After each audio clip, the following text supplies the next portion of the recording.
Well, our next speaker is known in nearly every galaxy as an acting legend, but he will be the first to tell you that planet Earth is the only home we have. I'm very glad to introduce him as a tireless champion for conservation and an outspoken climate change activist.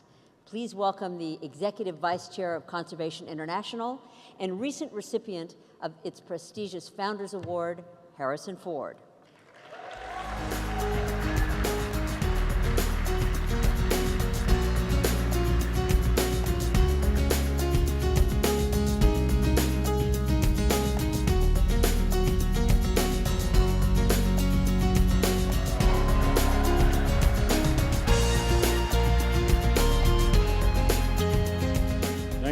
Thank you very much. Thank you for being here. You're here, I'm here, because we care. Not just for today, but we care passionately for the future.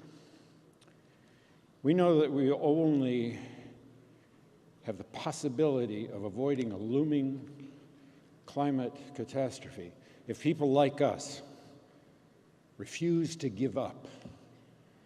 Conservation International has been working for 30 years to protect nature for people.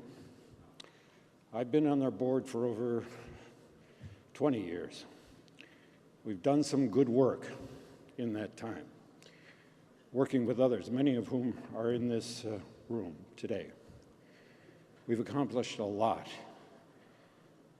but all of that is at risk if we don't change the path that we're on today. The future of humanity is at stake.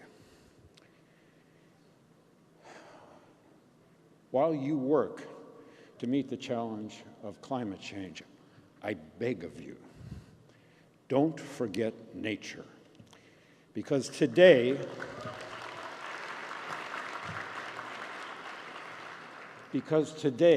the destruction of nature accounts for more global emissions than all the cars and trucks in the world. We can put solar panels on every house, we can turn every car into an electric vehicle, but as long as Sumatra burns, we will have failed. So long as the Amazon's great forests are slashed and burned, so long as the protected lands of tribal people, indigenous people, are allowed to be encroached upon, so long as wetlands and bog peats are destroyed, our climate goals will remain out of reach, and we will be shit out of time.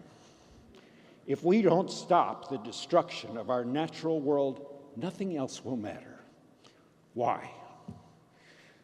Because protecting and restoring forests, mangroves, wetlands, these huge, dense carbon sinks represent at least 30% of what needs to be done to avoid catastrophic warming.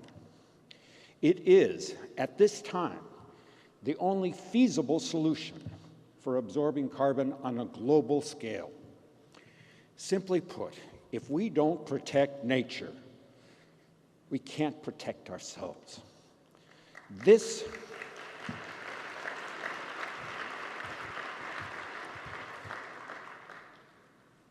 is what we need to do. We need to include nature in every corporate, state, and national climate goal. Put in place the plans, the timetables to meet those goals. Invest in mangroves and tropical forests in the same way invest in renewable energy. Work to end the destruction of these ecosystems. Commit to the effort in the next decade to secure them for the future. Pursue research in reforestation like we pursue research in carbon capture and storage. Set a goal to cut costs and increase scale dramatically. empower indigenous communities to use their knowledge, their history, their imaginations, our science to save their heritage and their lands, respect and ensure their rights. Educate and elect leaders who believe in science and understand the importance of protecting nature. Stop, for God's sake, the denigration of science. Stop giving power to people who don't believe in science, or worse than that, pretend they don't believe in science for their own self-interest.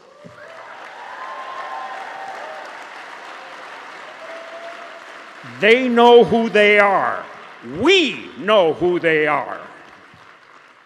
We are all, rich or poor, powerful or powerless.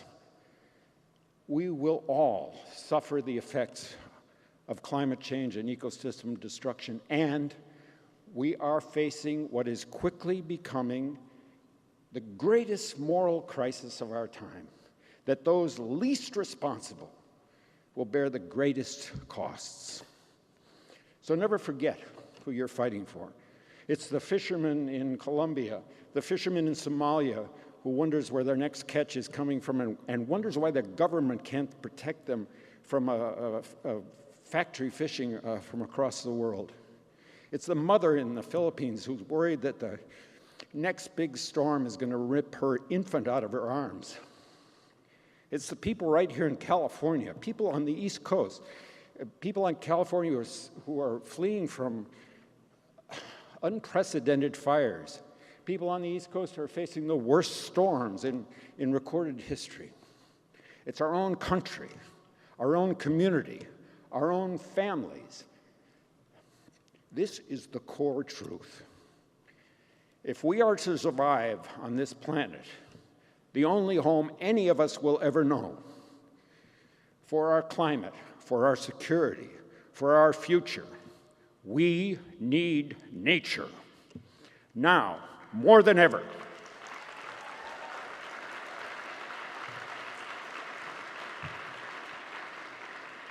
Because nature doesn't need people. People need nature. So let's turn off our phones, let's roll up our sleeves, and let's kick this monster's ass.